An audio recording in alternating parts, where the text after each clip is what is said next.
Dahil marami tayong makikita pa habang binubuksan natin ito sa ating mga mata, mga anak. At habang nagme-mensahe si Brother Johnson, tinignan ko yung Google, nakita ko ang mga signatories pala dito sa Abraham Accord ang pinaka pala nila dito United States. Una doon sa negotiating panel ang United States, ang then yung Arab at ang Israel, yung tatlo na yon. So tumutugma, Brother Johnson, tumutugma na alam natin ang image of the beast walang iba kundi ang the beast mismo. At ang nagpapahayag o sabihin natin image of the beast walang iba kundi ang Amerika, sila yung number one na negotiator dito. At si Amerika ang kinuha niyang ika nga ay priesthood. Ito. Dahil sa tatlong building na yan, na ginawa sa Abu Dhabi pala yan, Abu Dhabi. Hindi Dubai, mali yung ko nun, nakaraan. Dubai na banggit ko, pero Abu Dhabi pala yan. May tatlong malalaking building doon na opisina o simbahan ng Muslim, ng Israel at ng Catholicismo. Doon, tatlo sila doon. Na ang pinaka-lead nila ay ito. So, ibig sabihin, natupad, ang Amerika ang siyang naglalagay sa kanya para ikilalanin ito. So, tingnan natin. Balik tayo sa Revelation chapter 13. Dahil dito, makikita po natin yung unti-unting sasauli ng Roman Empire. Alam niyo ba yun? Sasauli ang Roman Empire. Ngayon wala tayong idea, di ba? Na yung pagsasauli ng Roman Empire. Wala tayong ka-idea dito. Malayo tayo dun sa Europa. Pero meron silang plano na ibalik yung isang emperor na naging matagumpay minsan sa panahon ng mga history, di ba? At biblical naman yan, sabi noon, the Antichrist, ang kanyang trabaho ay Revelation chapter 6, sabi dito, I saw and behold a white horse, and that he sat on him had a bow, and crown was given unto him, and he went forth conquering and to conquer. Sabihin yun ang trabaho ng Roman Empire, di ba? Manakop, pumatay, magnakaw. Alam niyo ba yan? I-search ninyo yung history ninyo, di ba? Laging ganon. First beast, second beast. Beast ang ginamit, pero ito po ay living creature, angelic being na nagre-reveal. So yan, first seal, second seal, third seal, fourth seal, at yung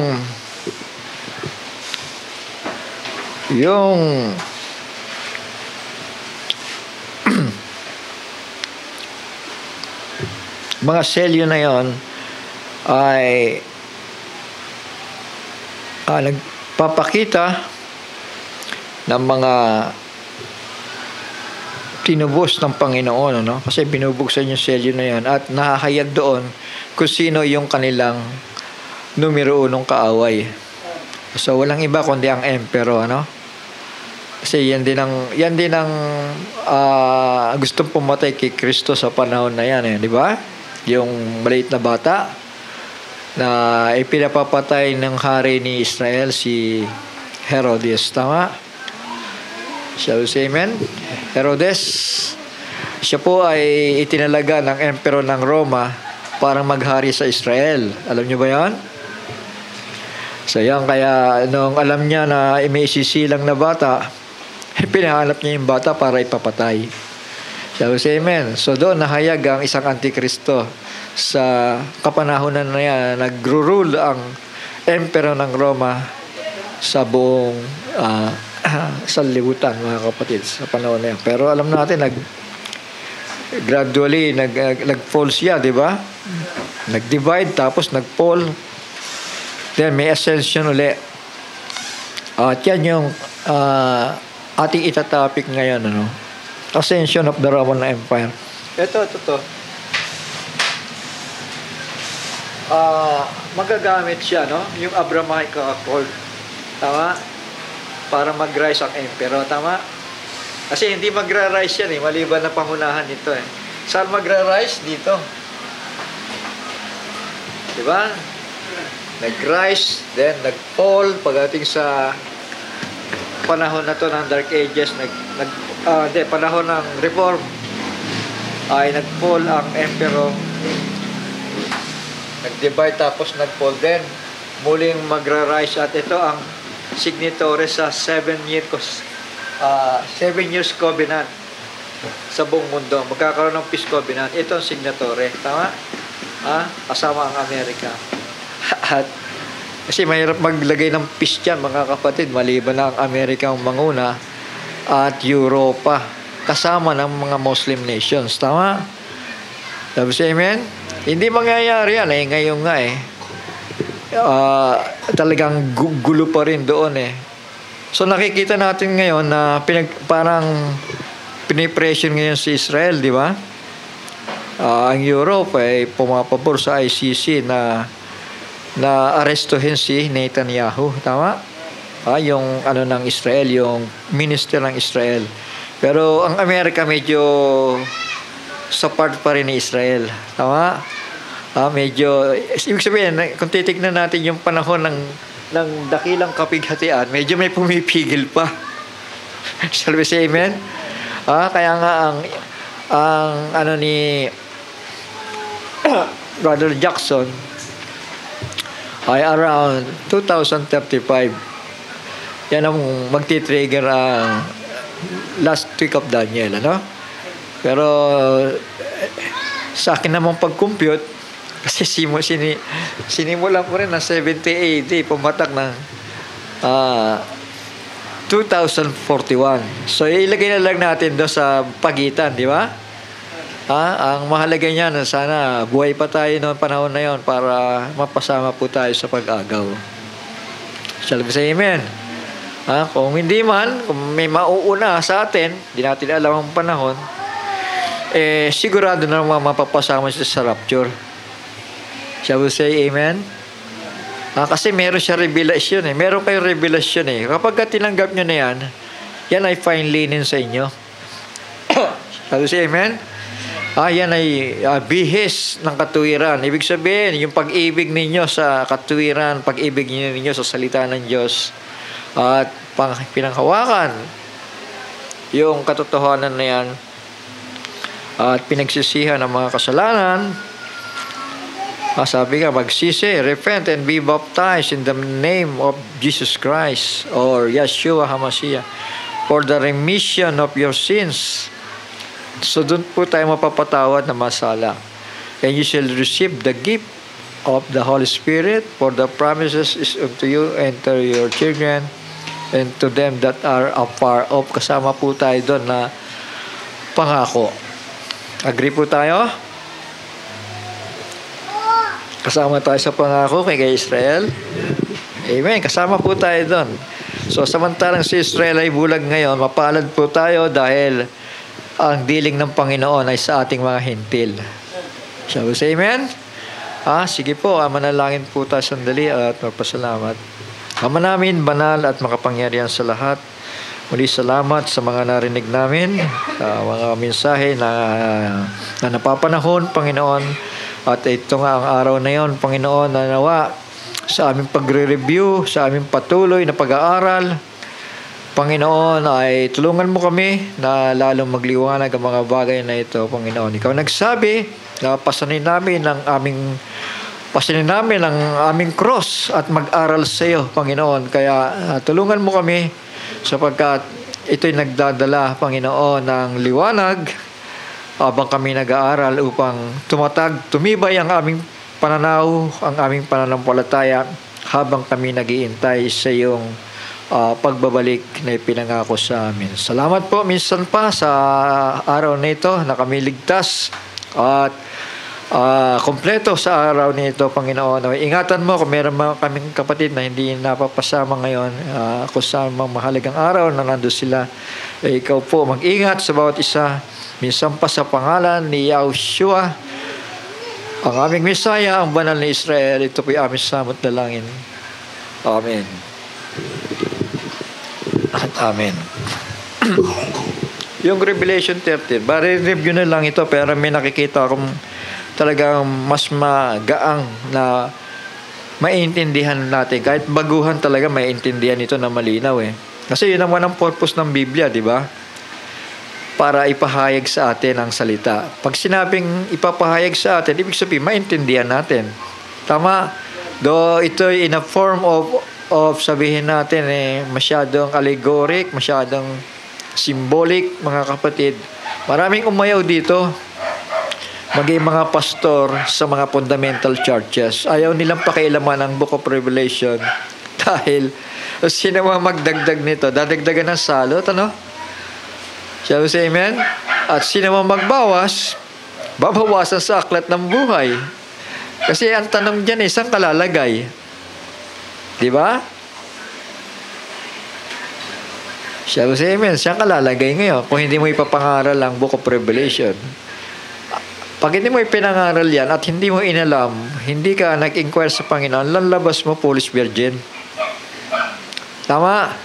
Hindi ka magiging mapalad sapagkat sabi ng aklat ng kapahayagan, sabi, mapalad ang bumabasa, dumidinig at nagbabantay ng mga hula ng aklat na ito, yung Book of Revelation, sapagkat ang panahon, ano yung panahon yun? Pagparito ng Panginoon. Ang panahon ay malapit na. Shall we say amen? Kaya kapag binaliwala mo itong aklat na ito dahil natakot ka o umiwas ka, hindi ka mapalad. Tama? Dapat natin malaman na kaya binigay ang Book of Revelation para matutunan natin ang sekretong pagbabalik ng Panginoon. Shall we say amen? Sinikreto ito yung kanyang pagbabalik para lamang ito sa mga eagle of God. Tama? Yung agila, yung nagpepesta sa sariwang carcass. Kayong bagong katay, sariwang, sabihin natin, sariwang balita. So, say amen? Ang salita ng Diyos ay balita, di ba? So, yon yung fresh revelation na ipapahayag ng Panginoon bago dumating ang rapture. So, ito na ngayon. Habang sila'y tumatanggi dito, tayo yung may nagpipilit na mahayag ito sa kalagitnaan natin. Ano? Si Brother Johnson, ilang linggo na ito namin sa niya. So, suportahan po natin yung bagay na ito. Revelation chapter 13. And I stood upon the sand of the sea. Tandaan mo po natin, si John ay isang Israelita, tama? Siya pong sumulat nito. Nakatayo siya sa buhangin na ng dagat. So, anong dagat ito? Sa Mediterranean, ano? Tama? Shall we say amen? Bahagi ito nung kanyang lugar doon sa Asia Minor, Mediterranean Sea. And I saw a beast rise up out of the sea. So merong hayop na umahon sa dagat. Sabi pa dito, having 7 heads and 10 horns. Tandaan natin, yung pag-ahon dito ay tumutukoy po sa panahon ng middle of the week. Yung muling pag-ahon nitong beast na to. So alam natin ang history, di ba? Ang Roman Empire, namayagpag po yan after na gapihin nila ang Grecian Empire. Tama? O anong year yun? I-check na lang ninyo sa history kung anong year yun. Kaya ang inabubutan ng Panginoon, ng unang mga Kristiyano, ay ang pamamayagpag ng Roman Empire. No? At muli siyang nag-fall, unti-unti yan, then nag-replace ng spiritual, which is the papacy. Siya nag-replace. At hanggang ngayon, ang mundo ay pinaghaharian ng billion po ang kanyang convert, ang papa, billions. Ngayon nga, including Israel and Muslims na di ba? Shall we say amen? Na isang imposibleng bagay sa ating paningin dahil hindi pwedeng ma-convert ang Muslim sa isang nag-aangking Kristyanismo. Tama? Shall we say amen? Kasi ano sila hindi sila kasundo sa doktrina. Tama? Miski ang Israel, hindi sila kasundo. Pero dahil sa Amerika na siyang negotiator nito at ito ang inilalagay niya. Tanda, naalala po ninyo yung bulungan ng Papa at ni Trump? Nagkaroon sila ng indoor meeting at nung naghihiwalay ni sila, bumulong si Trump kaysa kanya. Mahina lang, anas lang sabi doon. Remember our covenant. I-search ninyo, baka nandiyan pa yan sa YouTube. Don't forget, yan ang don't forget our covenant. Yan ang term na tama na ginamit. So, maiksi lang yun. Dahil closed door meeting nga tapos may iniregalo sila sa bawat isa, ganon. So ayan. Ito. He will confirm the covenant for many. Dito yon. Pero in the middle of the week, eto na po ang tagpo. Yung nakita ni Juan. I stood upon the sea, upon the sun of the sea, and I saw a beast rise up, muling umahon. Tama? Having 7 heads and 10 horns. So maging espesipiko tayo dito. Yung abyss with 7 heads and 10 horns symbolizing Rome. Tignan po natin muna para hindi na tayo lumayo mga kapatid, mga anak.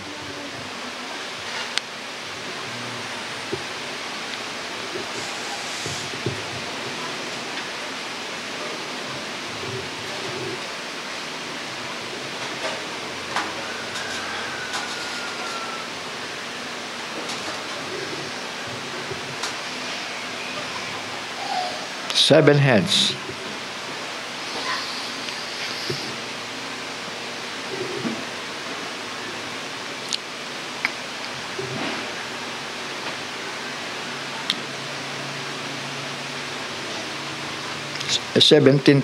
Verse 3. Chapter 17, verse 3. So he carried me away in the spirit into the wilderness, and I saw a woman sit upon a scarlet-colored beast. Yung RCC nakaupo sa system, sa beast system, full of names of blasphemy, having 7 heads.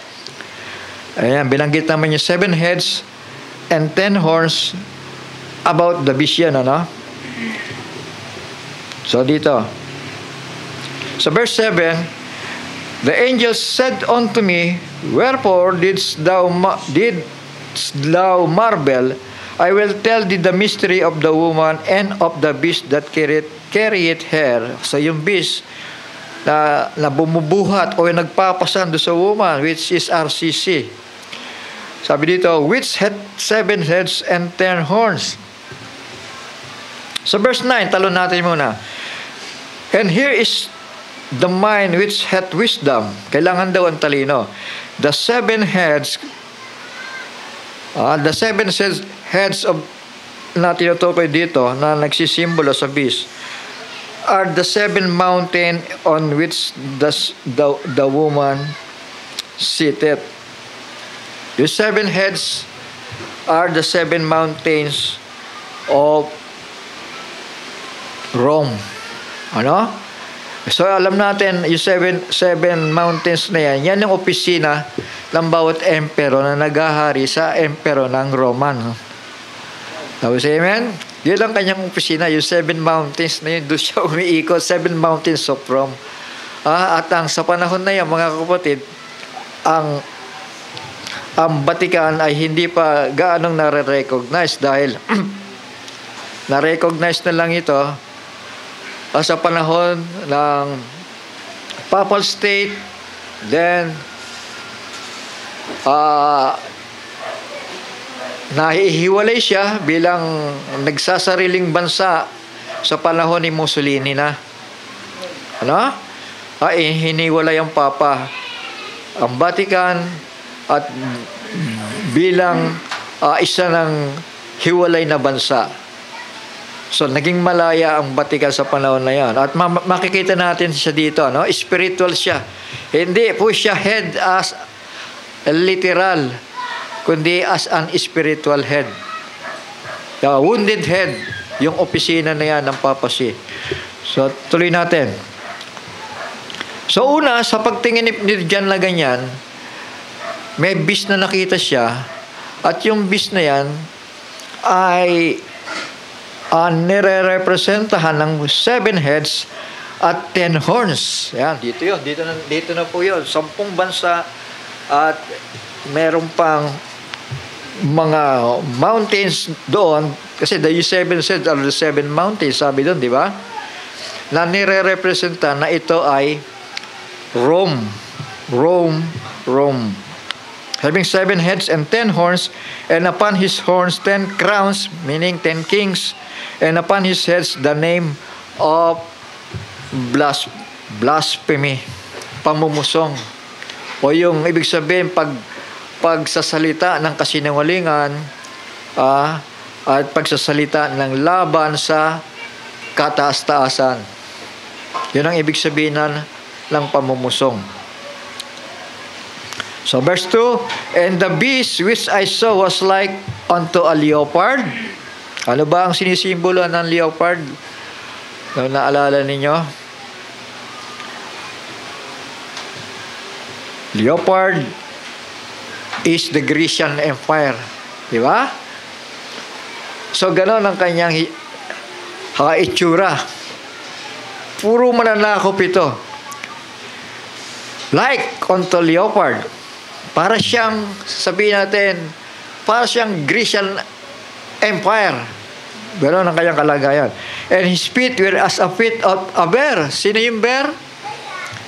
Walang iba kundi ang Persia. Ano? Alam niyo yung Persia, ito po yung numero 1 kaaway ni Israel ngayon. Ano? Yung Iran. Iran siya ngayon. Di ba? So, namayagpag po ang kaharian ng Persia sa panahon na yon. And his feet as the mouth of lion. So, sino po yon? Yung nagre-representa, yung bansang nagre-representa ng isang leon. Walang iba kung hindi yung Iraq. Di ba? Yung kaharian ni King Nebuchadnezzar. Tama po? Pero yung mga kaharian na yan, alam natin, ay inukupahan ng Romans. Shall we say amen? At sabi po dito, and his mouth as the mouth of a lion, and the dragon gave him his power. Pag pinag-usapan po ang salitang dragon, tumutukoy po dito ay sa spirit. Sino po yung dragon? Si Satanas. Revelation chapter 12 verse 9.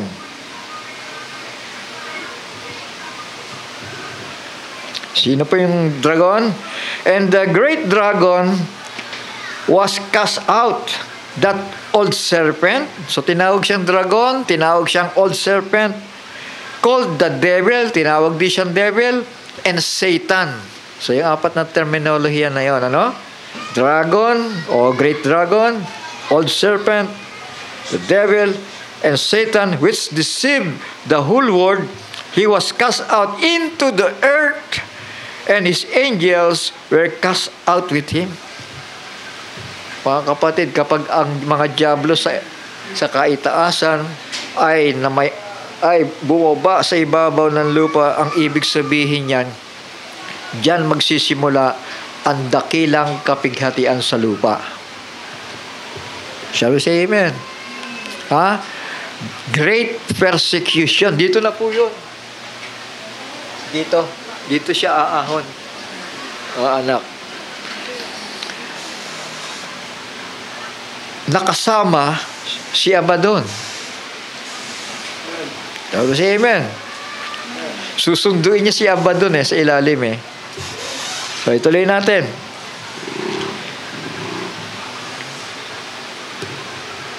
Sabi dito,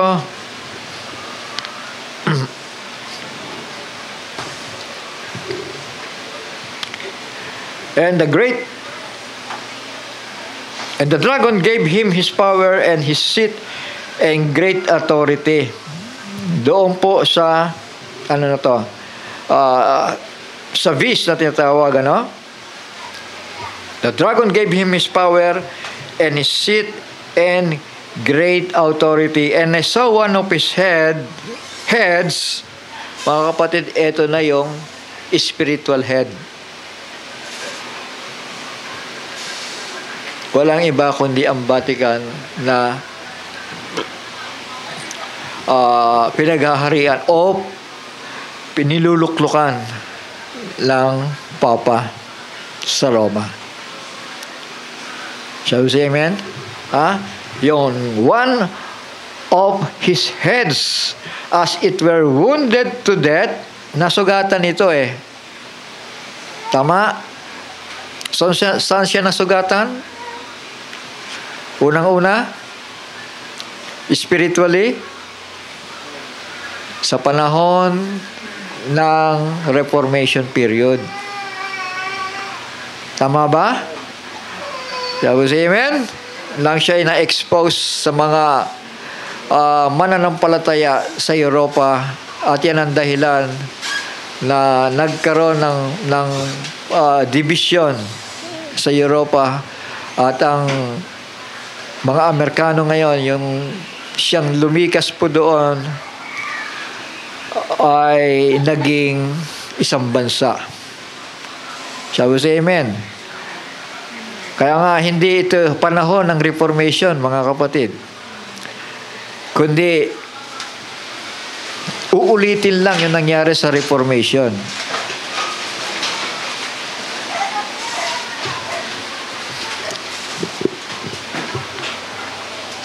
His deadly wound was wounded. Sabi dito, and so one of his artists were wounded to death. Saan yan? Dito. Sa middle of the week.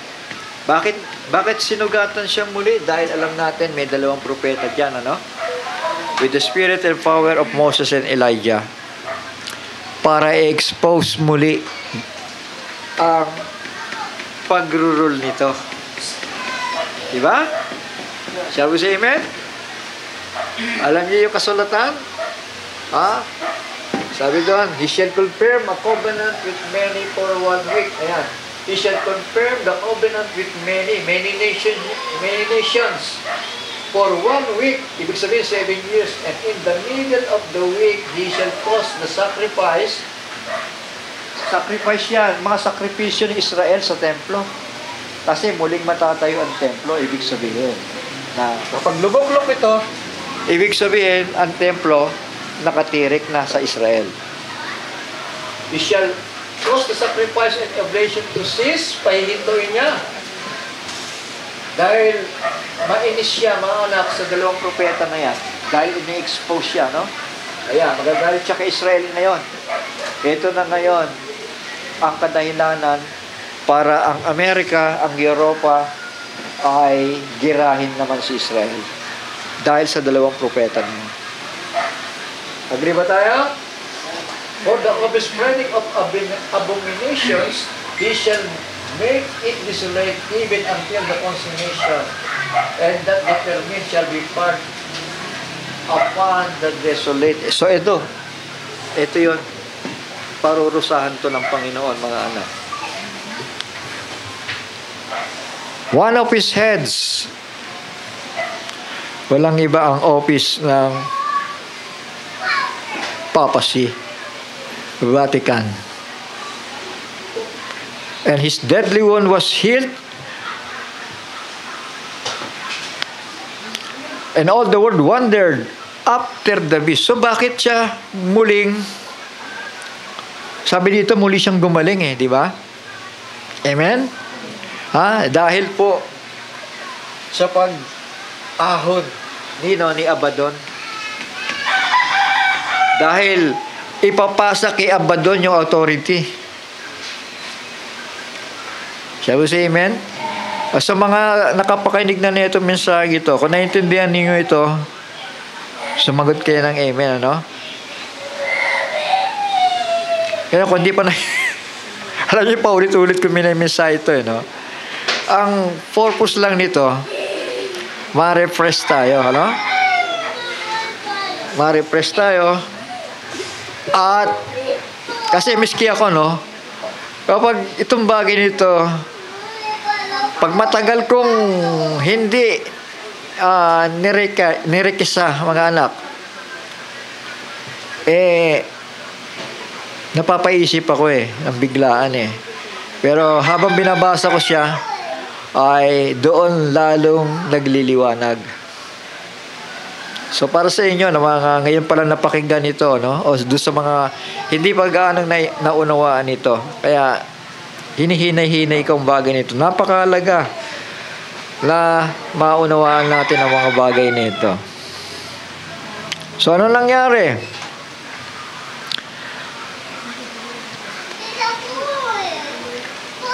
Well, all the world wondered after the beast.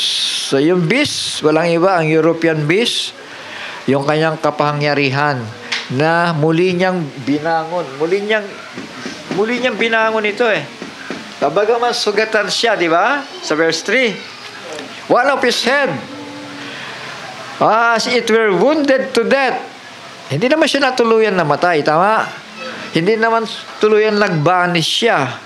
Nabuko lang siya, tama? Na-expose lang siya dahil sa dalawang propeta. And his deadly wound was healed, sa verse 3. And all the world wondered after the beast, and they worshiped the dragon, which gave power unto the beast. Mga kapatid, tandaan natin sa panahon na yan, may representasyon na si Amerika, no? Si Europe. O may representasyon na ang dragon. Ibig sabihin, sinasamba na siya dito, mga anak, mga kapatid. Tama ba? And they worship the dragon, which gave power unto the beast. Ibig sabihin, tumalima sila sa mga gawa ni Satanas. Kaya ito, mga anak, mga kapatid, they worship the dragon, which gave power on to the beast. Ayan. The system.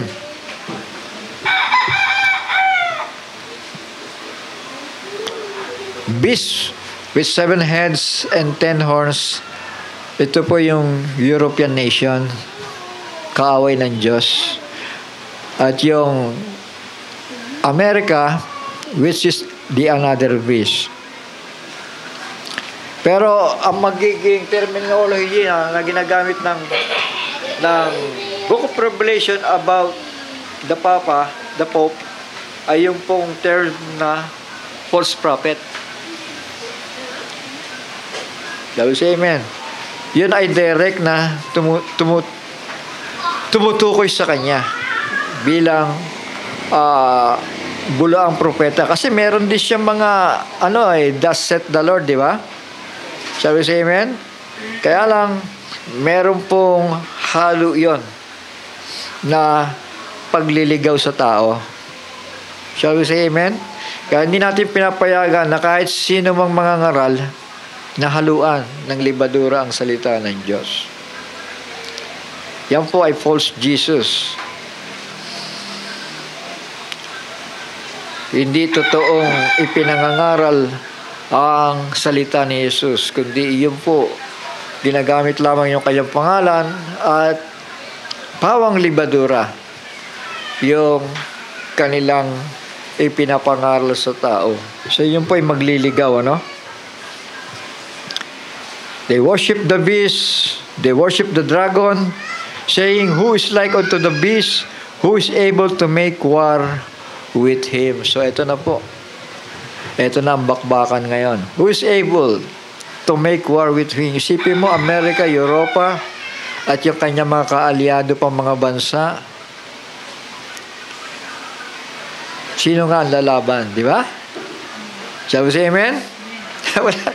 Miski ang Muslim nation, si Israel lang, nahirapan sila eh. Miski ang communist nations, mga kapatid. So, verse 5, "And there was given unto him a mouth speaking great things and blasphemies, and power was given unto him to continue 42 months. So, ibig sabihin, dahil yung the same anointing, the same spirit ng kaaway na nagro-rule sa panahong ito, mga kapatid. At dahil siya ay nasugatan, na nahimik siya sa sandaling panahon, pero nung umahon ito, mga anak, umahon si Abaddon, kaya ang pagkakabanggit po dito, "And there was given unto him a great speaking, a great mouth speaking great things and blasphemies, and power was given unto him to continue 42 months. 42 months, ito po ay 3.5 years. Shall we say amen? Ha? Ayan. So dito, 7 years po ang peace covenant, pero dahil pinatigil ito, umahon naman si Abaddon. Tama? At ang kanyang anointed one, si Napoleon.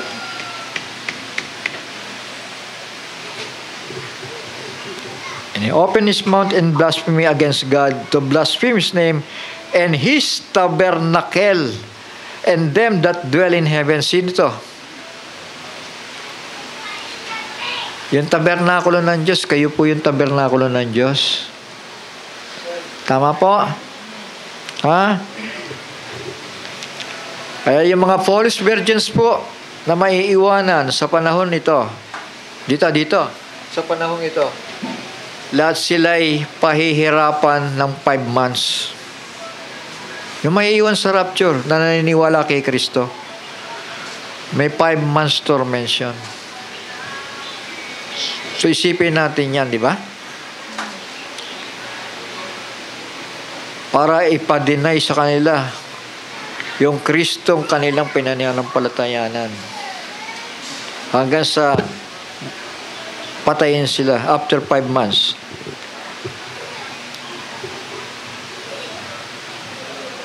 Sila po yung binabanggit po dito.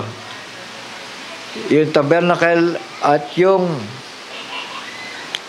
and them that dwell in heaven. So sila po ay nasa ilalim ng kapangyarihan ng Diyos. Kaya lang, dahil lack of revelation, ay hindi po sila na-qualified for the rapture. Kaya tinawag sila foolish virgins. Kaya wag po tayo magpapaiwan, ano? Shall we say amen?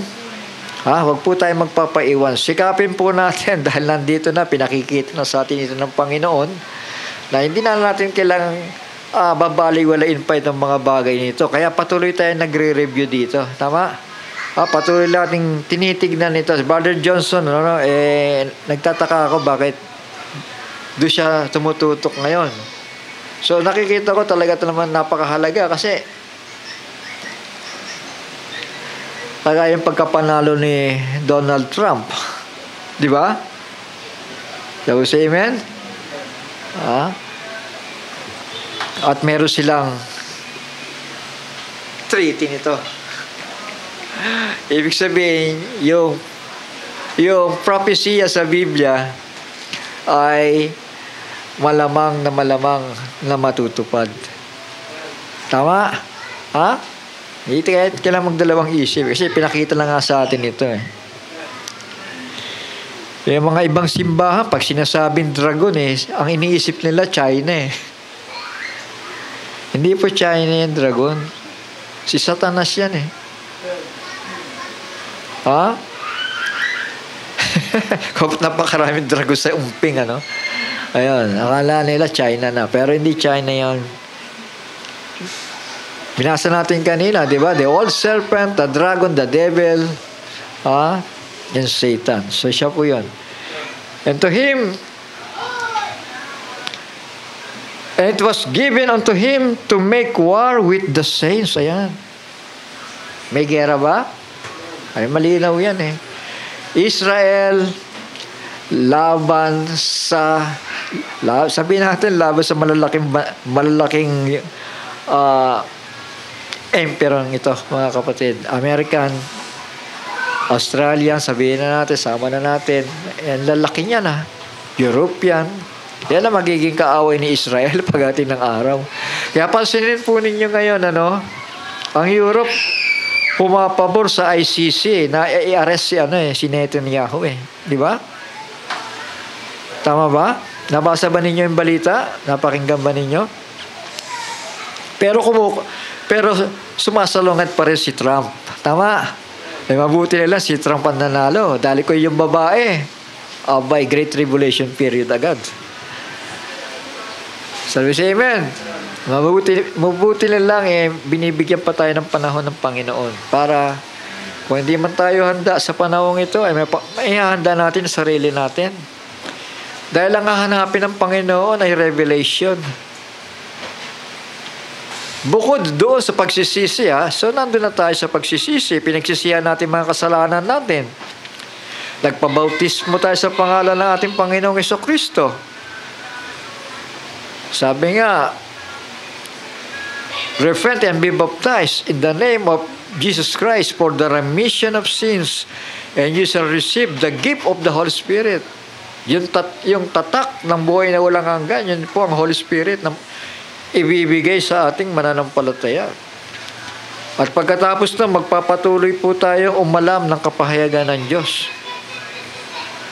na tinatawag pong revelated oil. Ibig sabihin, yung dagdag na langis para magliwanag ang ating pananampalataya patungkol sa pagparito ng ating Panginoon.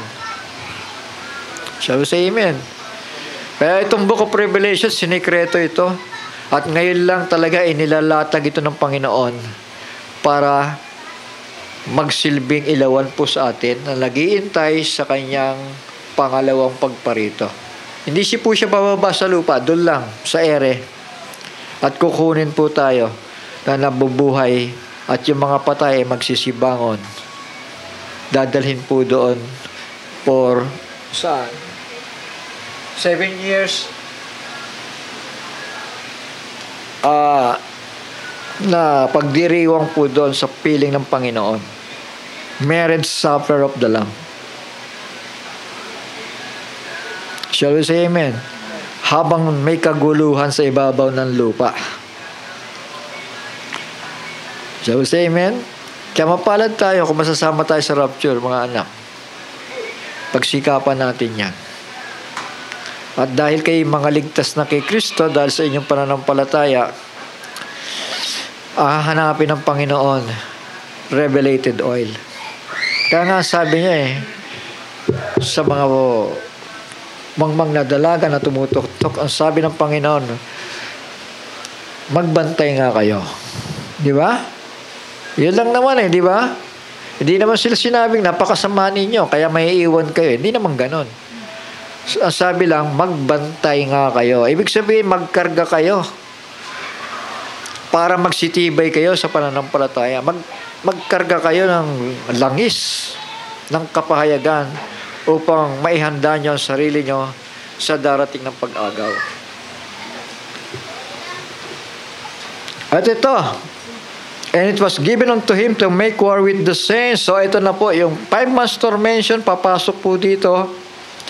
At papasok po din dito ang bakbakan ng mga bansa laban kay Israel.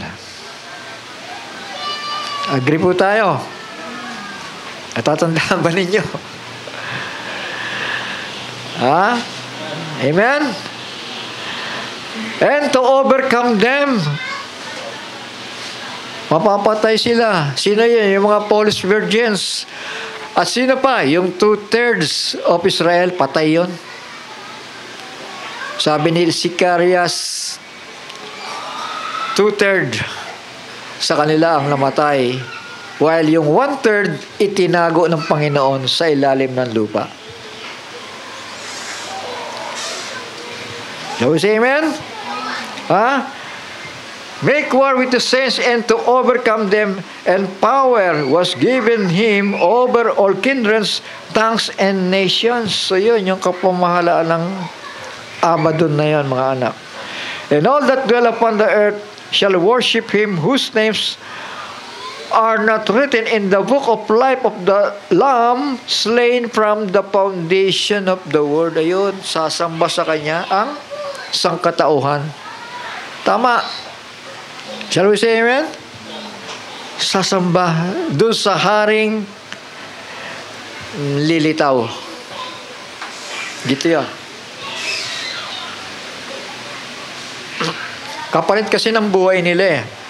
Pag hindi sila sumamba, walang bibili. Walang magtitinda. Tama? Yun ang papairali niya. Buong mundo yun, mga anak. Dahil makapangyarihan ang Amerika at ang Europe. Tignan na nga lang natin yung COVID na yan eh. Di ba? Sila nagpairal niyan eh. Sa pilitan niya na ineksyon, mga anak. May iba na magtago ka. Tama. Uulitin lang yung mga ganyang sistema, mga anak. Purihin ng Panginoon. Talo natin sa 11.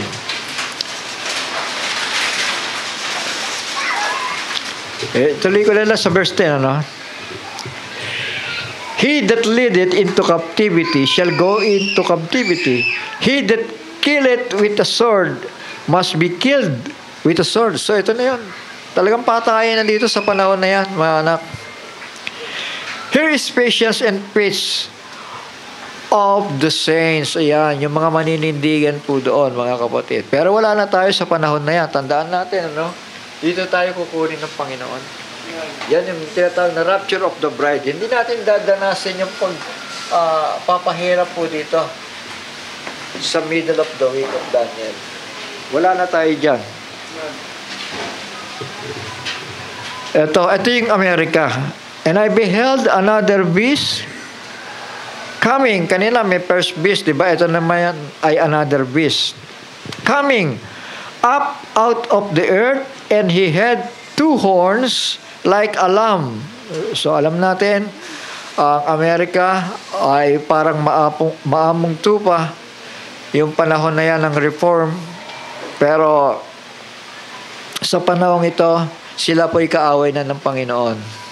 Ano? Shall we say amen? He had 2 horns. Yung Canada, Amerika, isang baro po yun, ano? Kaya may 2 horns. Horns speaks of power. And he spake as a dragon. Ngayon, kung titignan natin yung panahon na nanalo ito si Trump, ano? Kung titignan natin mga kapatid, kasi si Biden medyo malala. Kasi sa panahon niya, pinagbawal ang Biblia, tama? Pero ngayon si Trump medyo sasabihin natin na inire-restore niya ang pagbabalik sa Biblia, tama? Ang hindi lang natin magugustuhan, may kobenante sila nito. Tama? So medyo deceiving, di ba? So maaaring pagkatapos ni Trump, kasi 4 years lang naman di ba? 4 years. At ang tinatansya natin, sa panahon itong kinabubuhay natin, meron pang around 10 years or more. Tama? Tama ba? Kasi 2035 ang prediction ni Brother Jackson Kung 2035, merong 10 taon pa. Tama ba? O siyam, sabihin natin. Tama?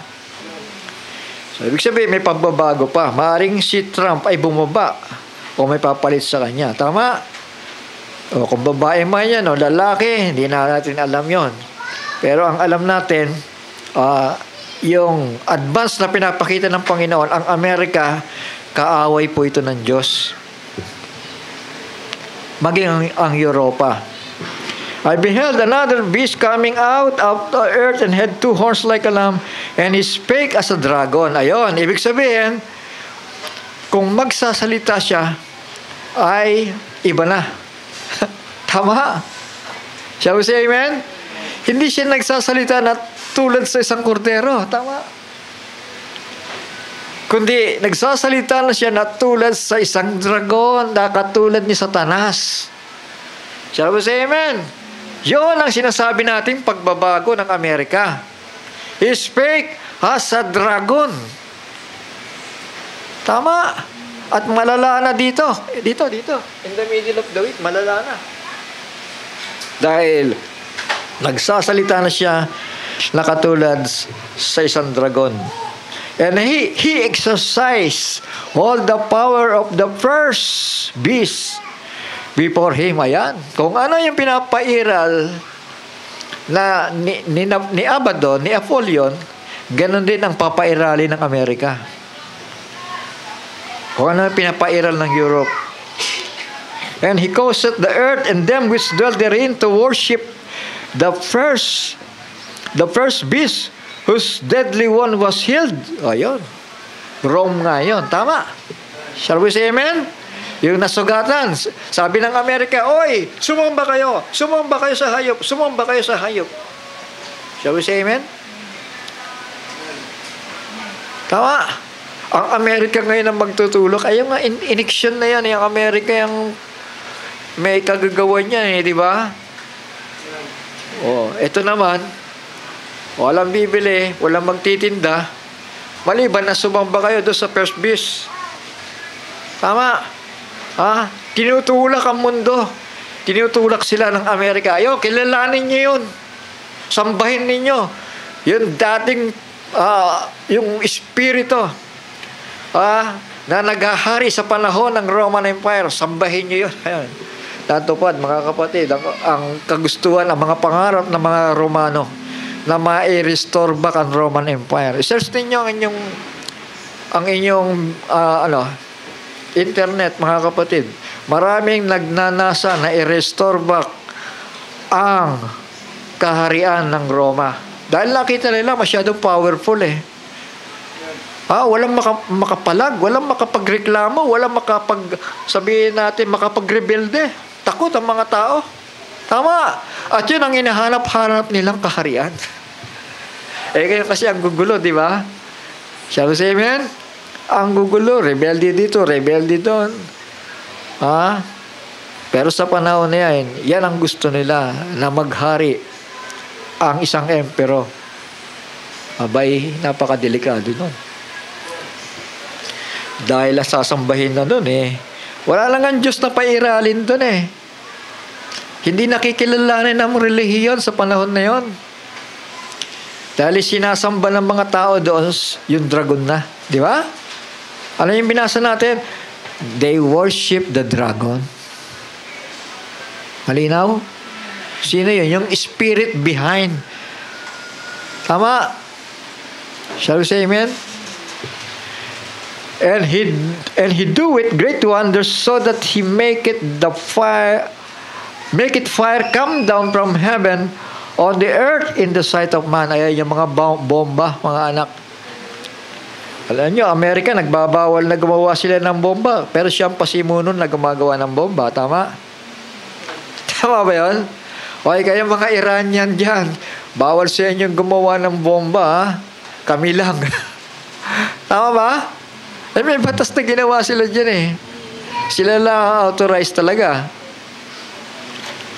Kaya kapag alam nila na nababalitaan na ang Iran ay gumagawa ng nuclear bomb, mga kapatid, sinasaway nila, mga kapatid. Verse 14. And deceived them that dwell on earth by means of those miracles he had power to do in the sight of the beast, saying to them that dwell on the earth that they should make an image to the beast which had won by a sword. Ito yun. And did live. Muling nabuhay. Tama? Ha? Ibig sabihin, yung emperor muling nabuhay. Na-restore sa dati niyang lakas. Ha? Is from spiritual. Pero pagdating dito, mga kapatid, si Abaddon na po yun. And had power to give life unto the image of the beast. May imahe na, no? That the image of the beast should both speak and cause that as many as would not worship the image of the beast should be killed. So kung may beast, the beast mismo, may image, sino yun? Yung Amerika. Na nagpapairal ng image of the beast para sambahin. Tama, siya ang nagtutulak pabalik doon sa Rome. Kilalanin niyo ang emperor. Kilalanin niyo si Abaddon. Kilalanin niyo si Napoleon. Sino nakakilala kay Napoleon? Great Roman Emperor. Tama ba? Isa ibig sabihin niyan, Apollyon, Abaddon, Napoleon. Ang ibig sabihin niyan, destroyer. Tama ba? Destroyer, yun ang meaning nun. Maninira. Diba? Si Satanas ay naparito. Para sumira, pumatay, at mandaya. Yan ang trabaho ni Satanas eh. So tuloy natin.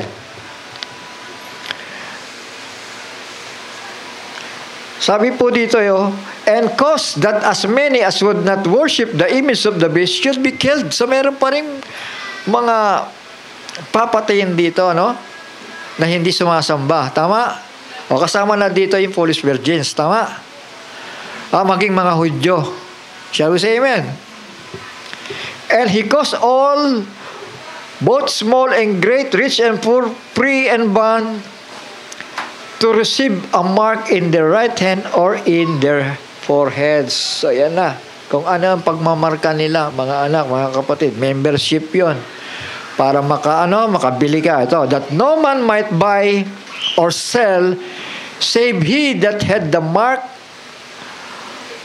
or the name of the beast or the number of his name. Tatlo, no?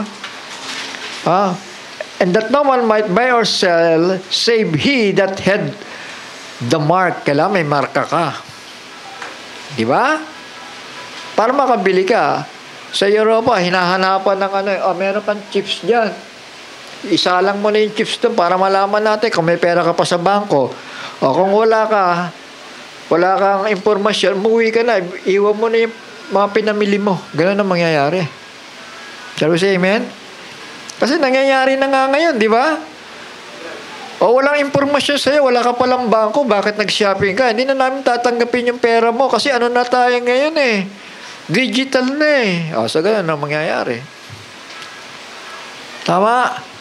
Kailangan, para makapagpagawa ng digital, mga kapatid, kailangan membro ka lang ng Antichristong Espiritu. Kailangan membro ka nila. Tama? Kasi hindi ka gagawin, hindi ka bibigyan eh. Dahil hindi ikaw kabilang sa kanilang sistema. Tama? Yan ang mangyayari, mga anak. No man might buy or sell save he that had the mark or the name. Ayun pala. Pwede ring name. Iko-confess mo. Kami member din ng mga yan eh.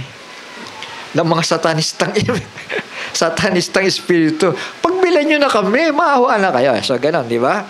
Siyempre, pagbibilan na naman sila, di ba? Tama? Kasi tatlo nga ito. Hindi lang naman chip ang kailangan eh. Tatlo. mark, tsaka yung name. O, babanggitin mo lang yung name niya. Ay, member kami ni Abaddon. Pagbilan niyo na kami. Sige, ganun pala eh. Resibo na lang.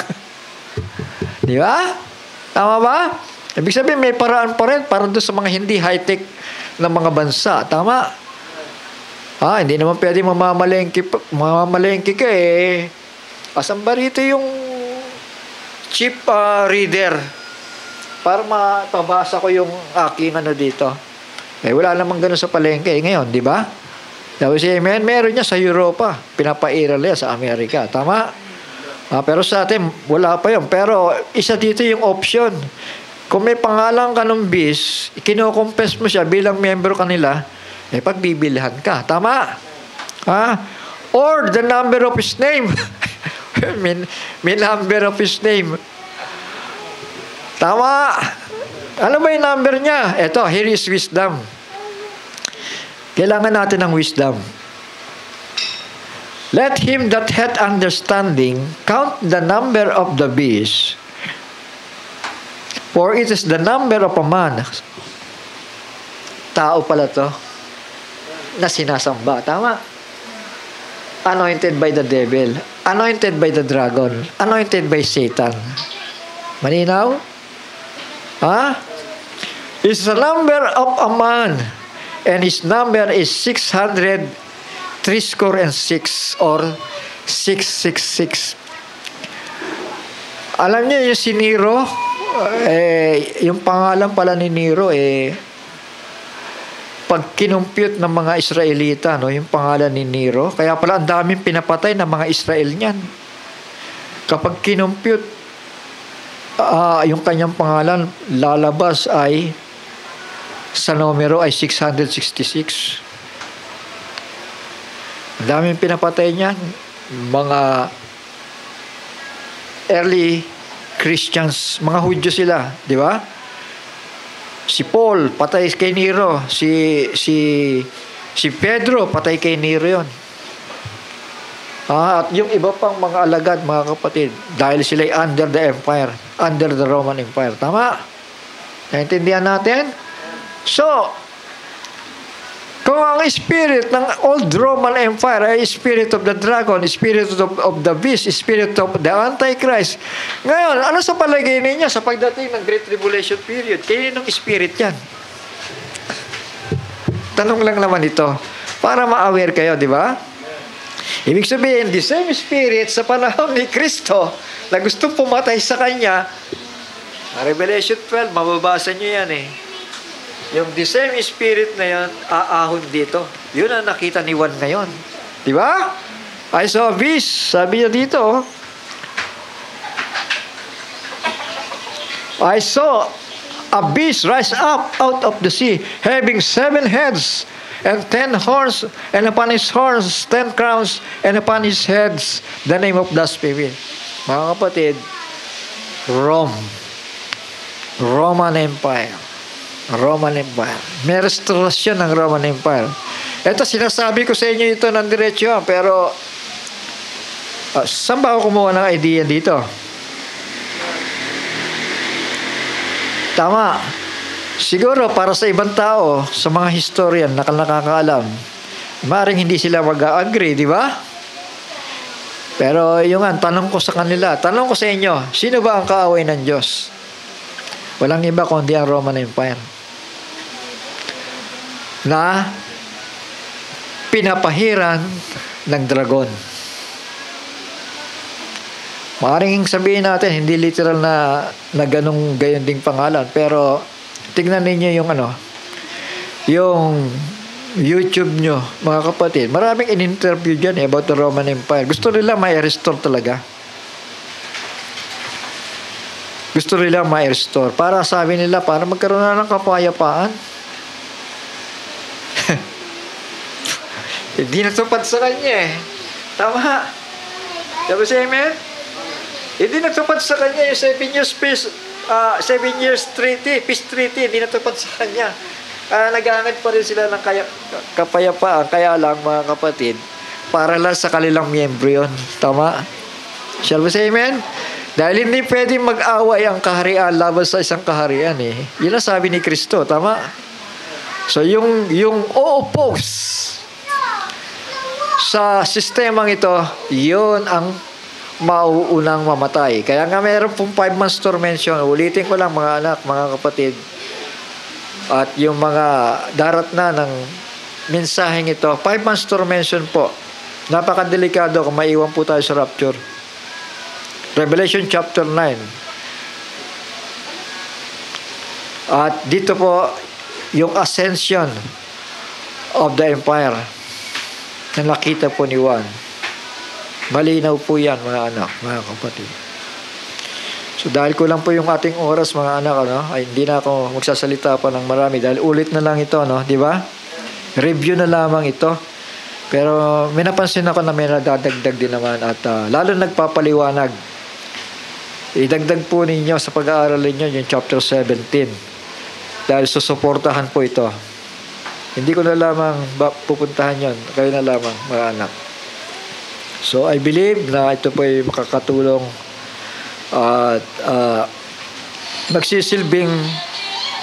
magsisilbing langis po ito para mag-apoy yung ating ilawan at magbigay sa atin ng malinaw na pananampalataya. Shall we say amen?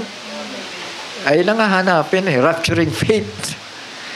Rapturing faith, mga anak, mga kapatid. Sige po, manalangin po tayo at magpasalamat. Amang banal na nasa langit, muli po kami na nagpapasalamat sa mga bagay na ito sa